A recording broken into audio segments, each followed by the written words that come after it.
All right, so the first one is what? So the first one we'll go through is 1 minute finishes. Yep. Okay, so we got 5 different finishes. There's the power finish. There's the stretch finish, the normal stretch finish. Yep. There's the same hand, same foot stretch finish. That's number 3. Then there's a spin finish. It's number 4.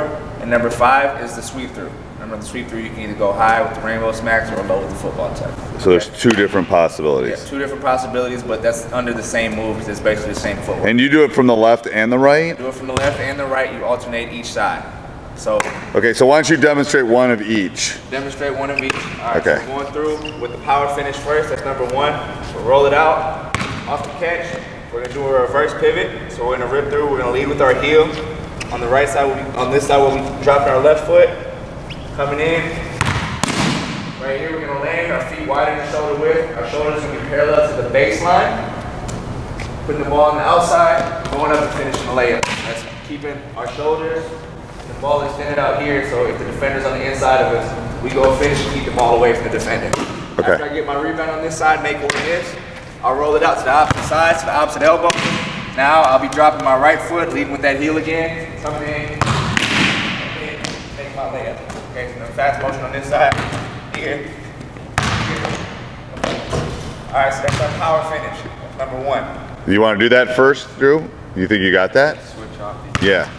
But we can switch back and forth. That way you can kind of demonstrate. Yep. Okay. So then when you're looking at your own. Good. One dribble to get there, so float off that reverse pivot. Good.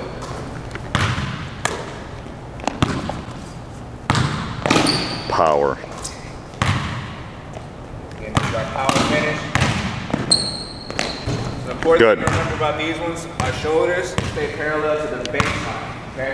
Important where our shoulders are. So I don't want us facing the rim on these, which a lot of people do. Reason why? This is a move from when the defender's on the inside of us, and if we face the rim, we're putting the ball right into their hands. There's nothing between the defender and the basketball. We go shoulders here, bring the ball out here, we have both of our shoulders and an outstretched hand in between the ball and the defender. So we want to keep as much distance between them as possible. So when you're practicing this, make sure that your shoulders stay parallel to the baseline. Okay. Number 2, our stretch finish is kind of the opposite. Okay, so now instead of having our defender on the inside of us here, this is when we're beating our defender. So our defender's behind us. So again, that same concept of space with our shoulders and the outstretched hand between the ball and the defender remains the same. So now, Drew, let's say I beat you, right? I don't want to go here and stretch it here because you're behind me, right? Now, instead of having my shoulders parallel to the baseline, I want to turn that and have my shoulders parallel to the sideline for this finish because now, as my defender trails me, I have 2 shoulders and an outstretched hand again between the defender and the basketball.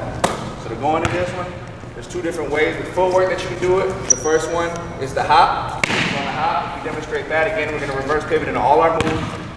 We'll get here. I'm going to take one hard dribble, hop in, make my layup. So fast motion, get here,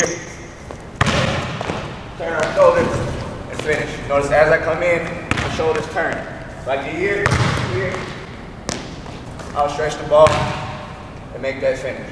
Okay? So you want to turn your shoulders off that pound. So you can pound it, bring your shoulders here, get them parallel to the sideline, and stretch your arm out for that finish. Give it a shot. With the hop first.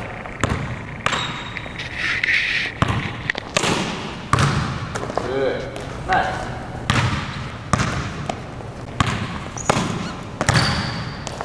Good.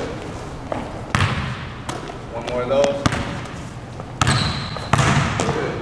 Good. Go. It's a little tough to do that for And how many, you do this for 1 minute, as many as you can make in a minute on each move. So it's 5 minutes basically. Yeah, so you go Okay. 5 minutes.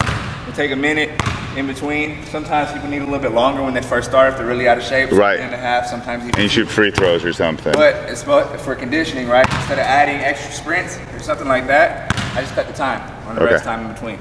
So I got some guys, my college guys, my starting point guard, I cut down to 30 seconds in between his reps. And go 5 minutes, 30 seconds in between. And if you're going as hard as you can, You're going to get gas. really, really tough. Okay, so the first one was First one's our power. Power. Second one is our stretch. Now, that's on the hop. Some people find it easier to do it just on a 1-2 step. Okay. All that looks like, right? I get here, you come here, 1 step, 2 step, and come out and finish it, okay? I get here, boom. One step, two step, and go finish it. Very similar, right? But I think we've worked with you before, and the hop seems to work better, so we're just gonna stick with He's been doing the hop. I've seen the hop in games. So the hop, I think, is what we're gonna stick with. Okay. So first one is power. The second one is our stretch. Now, there's the same foot, same hand stretch finish, which is the stuff that we've been working on off of our drag series. And all that is, off that attack, you're just coming here, right? You're jumping off of the left foot when you're finishing with the left hand. And on the right side, you'll be jumping off of the right foot with the right hand.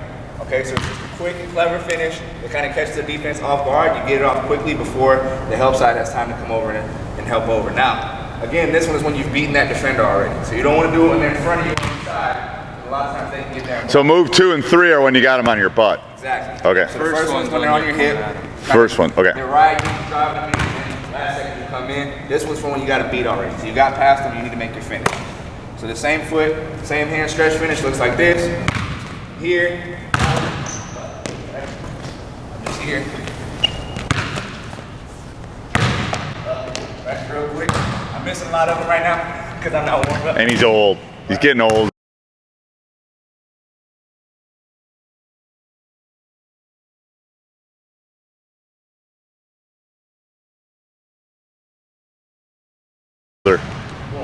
One thing I want you to notice about this one, you want to get it off quick, don't let the ball touch the opposite hand. So this isn't a guide hand move. You're here, if I'm going right, I take that dribble and I just keep it in the right hand as I go up. You want it to be really quick, okay? 1, 2, right? You pop it, take a step with your left, take a step with your right, just bring it straight up into the finish. Okay.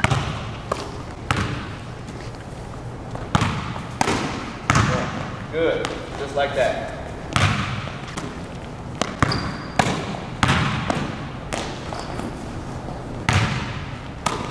You're supposed to stretch on this? Yeah, so on this one, I'm more worried about the quickness. Okay. Right? How fast you can get up after the shot than I am on the turn. How fast you can get up, okay. Alright, gotta be good for that one. We've worked on that a lot, got a lot better. So again, number 1 is our power finish. Number 2 is our regular stretch finish. Yep. Number 3 is our same foot, same hand stretch finish. Okay. Now we go to our last 2. Our first one is our spin. Okay, so on the spin, you're gonna take 2 dribbles now. 1 to attack, and then 1 to pound for your spin. Remember that second dribble, you should hear the difference. As you pound it, you're using that momentum to get you into that quick spin to go to the opposite side. Okay, so if I'm on my left side again, we'll come out with that reverse pivot. I'm attacking. Up, right? Again, you should hear the difference on that second dribble. If you want to listen to it again, I'm here. I attack. Spin. Go finish. Okay? You're pounding it, you're spinning it quickly, and you're finishing on the opposite side of the rim. Get a couple of those scraps.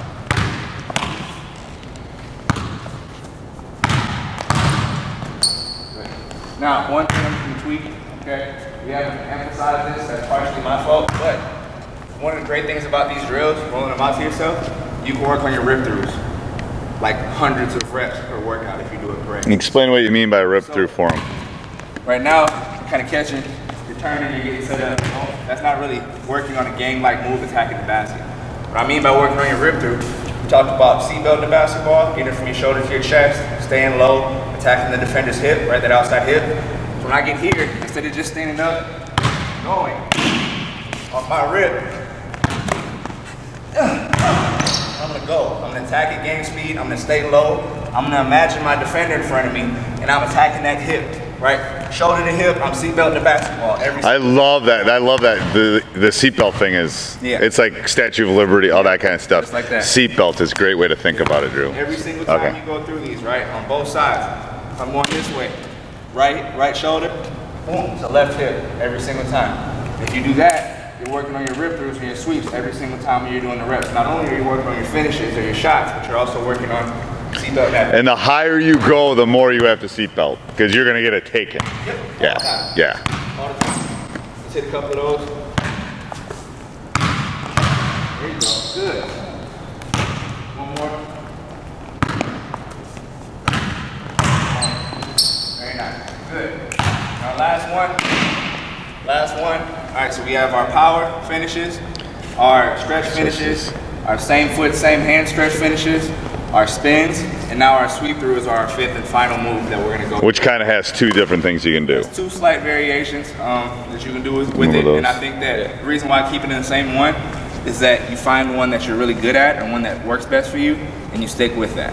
Okay, so like for me, being a shorter player, playing with guys that are pretty much all over 6'2" and up when you're in college, didn't make sense for me, right? Bring the ball up with that rainbow smash because I'm bringing it up to their level. I'm already lower than them, so it didn't make sense for me to put it in their face. I can just touch it and keep it down here. Now, for you, you might find somebody that's a little bit smaller than you that's guarding you if you get one of those smaller guards up under you, right? For you to bring it over with that rainbow smack, okay? But essentially, there's two ways to do it. There's the rainbow smack that I just mentioned, where you Rainbow. dribble just like the spin, you're pounding it hard, you should hear the difference. So it's a big pound. Yep, big pound. On the rainbow smack, you're bringing up, right? It's kind of going over the rainbow, the ball goes over your head, you smack it on the other side. So that's going kind of over that defender's outstretched hand if they keep it low, right? You want to get it over there, so you go over, and then you get to the other side and finish. So full speed, that'll look like this.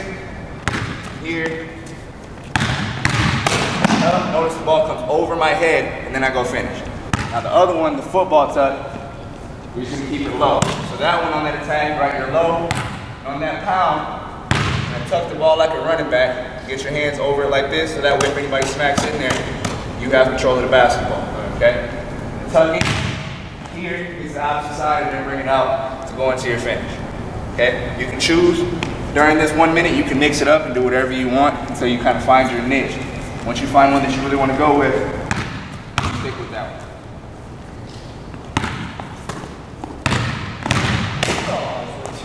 Side. Remember, make them deliver.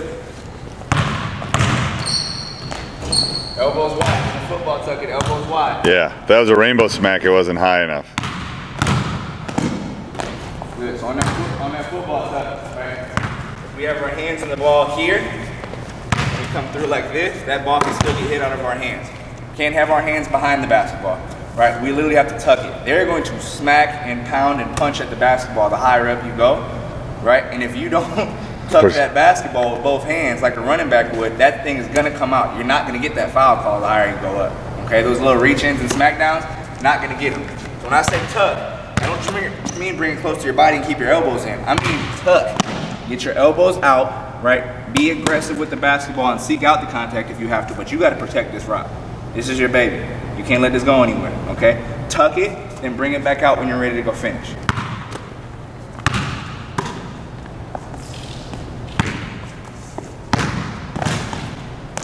Take that extra dribble. Yep, one more dribble. Good, better. Now get the elbows out a little bit wider. Don't forget to work on those rip throughs. Every time, every time. Better, good. Okay.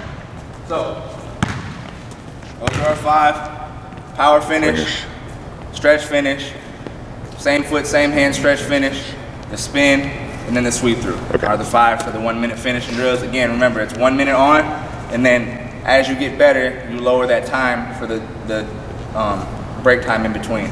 I would suggest starting off at least a minute, okay? You'll feel it, especially around that 3rd or 4th set, and then lower the time as you see fit, kind of help build that endurance and get that quickness to get your